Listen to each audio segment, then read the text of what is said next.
y además investigador en proyectos sobre celiaquía. Hoy es el Día Internacional de la Celiaquía, por eso vamos a hablar con ella. Karen Sebastián Carbón es mi nombre. ¿Cómo estás? Buen día.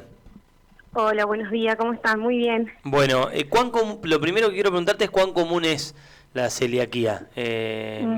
Porque uno, por lo menos a mí me pasa que antes, cuando era más chico, no recordaba, o sea, no sabía si había gente que la tuviese, y hoy es como que lo veo en muchas más personas. ¿Es así?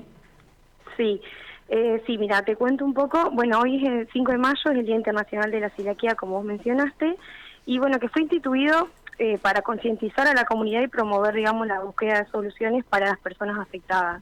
Bien, vos dijiste, antes quizás no se veía mucho esta enfermedad y hoy es mucho más común. Se estima que afecta a 1 de cada 100 personas adultas. Que son las sintomáticas, ¿no? Que se acercan a los centros de salud o que se acercan por ahí al hospital. Pero bueno, se estima que hay mucha más gente que por ahí no es que es asintomática, bueno, que no está diagnosticada con esta enfermedad, así que por ahora 1 de cada 100 personas. Mira, ¿y cuál es el riesgo de esos asintomáticos que, como no tienen síntomas, no han descubierto que tienen esa enfermedad y que no se cuidan? ¿Tienen algún riesgo?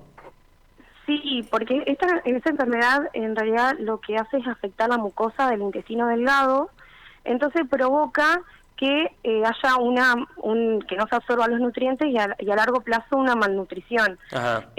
Quizás tienen algún síntoma muy leve, como por ejemplo, no sé, dolor abdominal o alguna diarrea, que quizás no se lo atribuyen a nada, entonces bueno, estaría bueno que si alguien o tiene la menor sospecha, se pueda acercar ¿no? y hacerse los estudios correspondientes. ¿Y hay distintos grados en la enfermedad? Porque viste que yo conozco gente que se lo toma mucho más light, pero no sé si por la personalidad o porque le afecta más o menos. Hay gente que es muy estricta con el cuidado de la contaminación de los alimentos, por ejemplo, y hay gente que se lo toma más light, ¿sí? No va a comer harinas, pero tampoco es que esté tan preocupada por el cuchillo. ¿Son distintos grados de la enfermedad o distintas personalidades de los pacientes? No, en realidad las personas son más asintomáticas que otras. Por ahí quizás hay alguna que consume algo y enseguida le da síntomas y otros que no tanto, pero bueno, también tiene que ver con el daño, digamos, a nivel de la mucosa que uno tenga. Pero por lo general se recomienda que se siga, o sea, el único tratamiento que tienen esas personas, así como en otras patologías se toman medicamentos, por ejemplo, el único tratamiento es seguir de por vida una dieta libre de gluten. No hay otra cosa. Por eso no, y no tiene cura, o sea, obviamente que si uno sigue una dieta libre de gluten, aproximadamente se estima que al año ya se comienzan las vellosidades a restituir un poco porque la mucosa, digamos, se daña muchísimo porque al consumir, digamos, el gluten, el gluten son unas proteínas, digamos, que se encuentran en el trigo, la avena, la cebada y el centeno, por eso las siglas SINTAC, que lo que hace es que el cuerpo de estas personas que ya están predispuestas genéticamente las encuentre como extrañas y entonces daña, digamos, la mucosa y bueno, esto provoca que la mucosa se dañe y esas vellosidades se atrofien. Así que bueno, la dieta sin gluten es el único tratamiento que tienen estas personas actualmente. Así que bueno, ahora, por eso es tan importante concientizar. ¿Se investiga alguna otra solución? O, no sé, por ahí digo una burrada, pero por ahí, no sé, que tomen algún comprimido. ¿Existe una investigación en ese sentido como para que las personas que padecen de celiaquía puedan comer todo tipo de alimento en algún momento? ¿O es algo que es así y va a seguir siendo así? Y no, porque tiene un componente genético muy fuerte, eso está a nivel, digamos, genético de uno, entonces es la única solución es conseguir una dieta libre de gluten.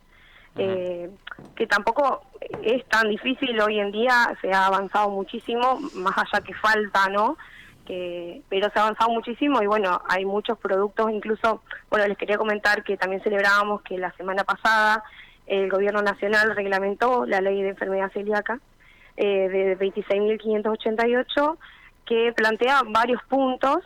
Uno de ellos es la incorporación de manera obligatoria en que, por ejemplo, los restaurantes ofrezcan menús libres de gluten y que amplía también que se identifiquen los medicamentos que actualmente consumen, porque eso hasta el momento no estaba reglamentado, que los medicamentos tuvieran, identificados si tienen o no gluten.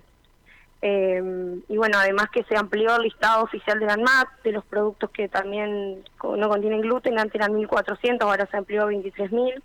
Y también con respecto a las coberturas que deben brindar las prepagas y las obras sociales, en concepto de alimentos ITAC, se actualizó el monto. Estaba, digamos, en 2.000 pesos y ahora en aproximadamente 7.800. Eso se reglamentó la semana pasada, así que bueno, todo esto también es importante para esta comunidad, que no escapa a la realidad de todas las personas, ¿no?, que tenemos a nivel económico. Estos productos son muy caros, son muy costosos y no están tan disponibles. ¿Hola? Sí, te escuchamos perfecto. Ah, perdón. No, está bien.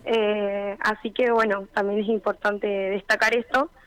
Quizás había gente que no lo sabía, así que bueno. Karen, buen día. Mónica Farabelo te saluda. Hola, ¿Cómo andás? Día.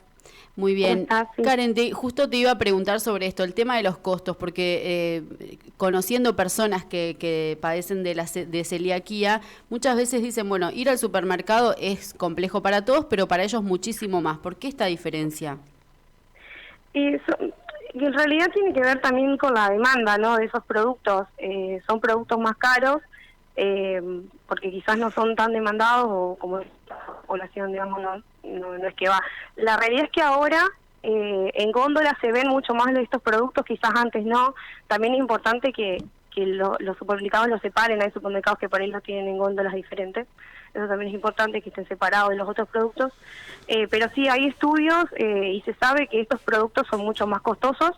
Y bueno, no sé en qué va, porque quizás están hechos con almidones refinados, otras harinas, pero bueno, es la demanda también que tienen estos productos, que es mucho menor a la demanda de los productos comunes.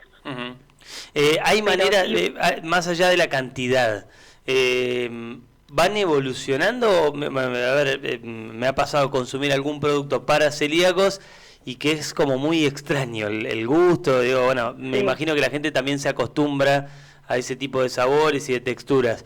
¿Pero han ido evolucionando los alimentos para celíacos? ¿Han mejorado su calidad? Sí, se han hecho bastantes desarrollos para poder mejorar, digamos, estas características. Más que nada, por ejemplo, los panes, que se ve que cuando vos le preguntas a alguien que es celíaco, quizás lo que más extraña es consumir esos productos. La realidad es que la textura y todas las características que le da el gluten a un producto es muy difícil de imitar en estos productos sin que no tienen gluten, digamos, que no tienen estas proteínas. Se los busca imitar poniéndole otros ingredientes, como por ejemplo, no sé, la goma sántica, goma guar, otros, digamos, estabilizantes, cosas así que buscan imitar las características que tiene el gluten, pero la realidad es que es muy difícil. Pero sí se ha hecho bastante desarrollo. Nosotros incluso, bueno, ahora estamos trabajando en la formulación de panificados, porque otra cosa que tienen estos productos es que están hechos con harinas refinadas o almidones refinados, entonces son muy bajos, el perfil nutricional es muy pobre. Son altos en azúcares simples, son muy bajos en fibra. Entonces se trata también de buscar, de desarrollar productos que tengan un buen perfil nutricional, porque también estas personas, aparte de tener celiaquía, no escapan a tener otras enfermedades como todo el resto de la población, por ejemplo, diabetes, hipertensión. Entonces está bueno que su alimentación también sea saludable. Que estos productos actualmente que están en el mercado es un poco difícil a veces conseguir, más que nada con respecto a los panificados, por ejemplo. Bueno, es complicado. Nosotros trabajamos actualmente en conjunto con ACELA, que es la Asistencia Celíaco Argentina, que es una ONG que brinda conocimientos gratuitos a todas las personas que lo deseen. Y bueno, ellos, lo que nosotros por ahí tratamos de decirles es que los panificados que se pueden hacer en sus casas siempre van a ser un poco más baratos y más saludables. Obviamente eso depende del tiempo que tenga cada uno, ¿no? Pero bueno, se trata de brindarles el conocimiento que nosotros tenemos para ver que tengan una alimentación un poco más saludable y con un mejor perfil nutricional. Karen, ¿cómo estás? Mariana te saluda. Sí, hola. Karen, ¿qué pasa con, por ejemplo, los bares, los restaurantes, cuando van a comer? Que un gran problema para las personas que tienen celiaquía es que van y en, no sé, 99 cada 100 no hay menú sin TAC.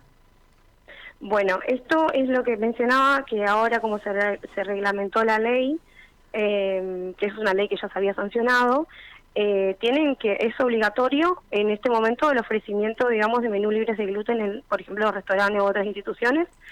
Lo que pasa es que, bueno, una persona que va, por ejemplo, a un restaurante o lo que sea, a veces no hay menú sin gluten, entonces lo que optan es conseguir, bueno, los alimentos que naturalmente no tienen gluten, por ejemplo, ensaladas o una carne que no tenga.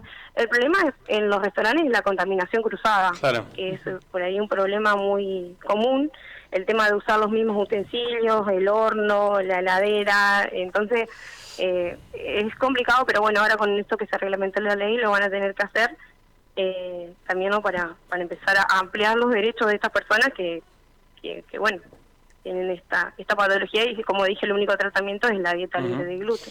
Karen, ha sido muy amable, te mandamos un beso grande. Bueno, dale, hasta listo, pronto. muchas gracias. Muchas gracias. Karen Dale. Irigoitia, ella escuchabas, es licenciada en nutrición, investigadora en proyectos sobre celiaquía. Hoy es el Día Internacional de la enfermedad de la celiaquía, y bueno, ella contaba un poco en qué momento esa enfermedad se está. Hay muchos que la tienen y no la reconocen porque son asintomáticos.